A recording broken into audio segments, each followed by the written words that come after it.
Почитуван господин председател, почитувана министерка, почитуван министер за внатрешни работи, почитувани генерали, поранешни министри, дами и господа, учесници на денешната трибина. Почестен сум за можноста како актуелен началник на Генералштабот да се обратам на оваа трибина како актуелен началник на Генералштабот, како со најголем дел на присатните директен учесник во развојот на нашата армија од самото формирање. 28.3. е за нас, припадниците на армијата, голем историски ден. Ден кога формално правно Генералштабот на армијата започна со извршување на своите уставни и законски функции и надлежности. Ја користам оваа прилика на сите припадници на армијата, кои од самиот почеток на развојот, како и на сега наш присатните министерот прв за одбрана и началникот на Генералштабот, но како и што истакнав сите останати припадници, одадам јавно признание и благодарност за развојот на нашата армија во сите овие 30 години. Жалам што некои наши припадници не се повеќе меѓу нас, меѓутоа нивните дела, труд, посветеност секогаш ќе ги паметиме и ќе бидат дел од нас. Денес започнуваме со оваа трибина како прв настан за одбележување на 30 годишниот јубилеј на нашата армија. Во текот на календарската година имаме серија на други активности, за кои исто така на достоинствен начин ќе го одбележиме 30 годишниот јубилеј на нашата армија. Во далечната 1992 година армијата го оформи базичниот темел на кој неуморно и посветено отпочна да ја надградува својата структура и функционалност. Со ова во целост да изврши дадената задача од државното раководство и покажа дека со право е еден од главните столбови на кои е поставена нашата државност.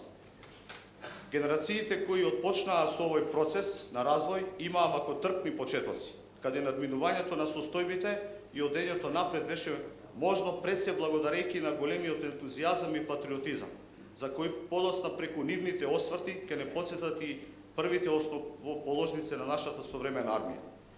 Би сакал да истакнам дека денешното постигнато ниво на развој се должи пред се на несебичното залагање на директно инволвираните од армиските редови и од сите структури на одбраната.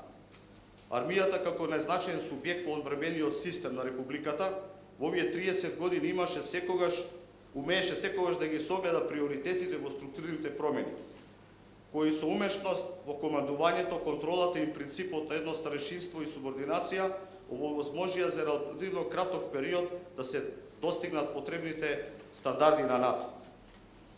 Последното спроведување на реформските процеси во достигнувањето на интероперабилноста и оперативната способност го докажавме преку успешното учество во меѓународните мировни операции предводени од НАТО, Европската унија и Обединетите нации, но и со учество на голем број на меѓународни вежби во земјата и странство. Констатацијата од раководството на НАТО, Алијансата, дека ги исполнивме потребните услови за целосно војно интегрирање во НАТО во рекорден рок е доказ дека умееме да ги вградуваме научените лекции и владееме со трансформацијските процеси на начин кој потврдува успех. За достигнатото во областа на одбраната во изминатите 3 децении, пред се им одавам почит на сите генерации припадници на армијата, кои својот професионален и несебичен ангажман придонесеа да се гордееме денес ова што го имаме. Од нас, припадниците на армијата, останува ветеното, но и постојаната обврска преку заложбите за јакнење на моралот, подобрување на стандардот на принципите во армијата и подобрување на севкупната борбена готовност од армијата да продолжиме и да ги придонесуваме и од постигнување на уште поголеми резултати во служба на татковината и граѓаните.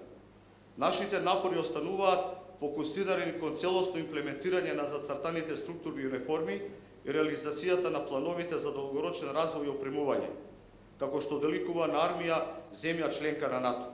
Почитувани, на крајот уште еднаш би сакал да им се заблагодарам на сите учесници на трибината, кои со својата стручна експертиза и аналитичко согледување на развојот на армијата го даваат својот придонес во сферата на одбраната и незината научна дејност. Воедно користам прилика да искажам благодарности на Асоциацијата на здруженија во сферата на безбедност, одбрана и меѓународни односи за нивниот ангажман во реализацијата на активностите посветени на јубилејот 30 години армија. И благодарам.